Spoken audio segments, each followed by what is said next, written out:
சிறகடிக்க ஆசை சீரியல்ல நாளைய எபிசோட்ல என்ன நடக்க போகுது அப்படிங்கிறத பார்க்கலாம். ஒரு பக்கம் மீனாவோட பேச்ச கேட்காம நம்ம முத்து காச கொண்டு போயிட்டு செல்வத்திட்ட குடுத்து ஃபங்ஷன ஏற்பாடு பண்ண சொல்லிட்டாப்ல. ஆனா மீனா சொன்ன மாதிரியே இந்த ஃபங்ஷன் நல்லாவே போகவே இல்ல. எல்லாம் குடிச்சுப்புட்டு பயங்கர கலாட்டா பண்ணிக்கிட்டு இருக்கிறாங்க.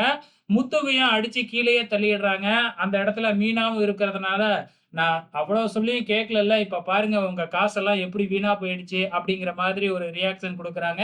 அதே டைம்ல இங்க நம்ம மனோஜ காமிக்கிறாங்க. வழக்கம் போல கடையில இப்ப ஒரு செக்யூரிட்டி பாடிகார்ட் வேற அரேஞ்ச் பண்ணியிருக்காப்ல இல்லையா? ஸோ அந்த பாடிகார்டுக்கு சாப்பிடறதுக்கு வாங்கி குடுத்தே வந்து பார்த்தீங்கன்னா, அழிஞ்சு போயிடுவாப்டியாட்டுக்கு நம்ம மனோஜ். ஏன்னா ஒரு நேரத்துக்கு 20 முட்டை அப்படிங்கிற மாதிரி சும்மா வெளுத்து கட்டிக்கிட்டு இருக்கிறாப்ல. அத பார்த்துட்டு மனோஜே அசந்து போயிட்டு, "இவனுக்கு எதுக்கு சாப்பாடு வாங்கி குடுக்கணும்? அவன் சாப்பிடுற சாப்பாட்டெல்லாம் பேசாம நானே சாப்பிட்டேன்னா, அவன மாதிரி பெருசா வந்துருவேன்ல." அப்படிங்கிற மாதிரி ரோகிணி கிட்ட சொல்லிக்கிட்டு இருக்க, அதுக்கு ரோகிணி, "நீ என்ன செக்யூரிட்டியா ஆகப் போறியா?" அப்படிங்கிற மாதிரி கேள்வி கேட்க, மனோஜ் அதுக்கப்புறம் பேசவே இல்ல. இந்த பக்கம் நம்ம மனோஜ் பயங்கரமா காமெடி பண்ணிக்கிட்டு இருக்கிறாப்ல.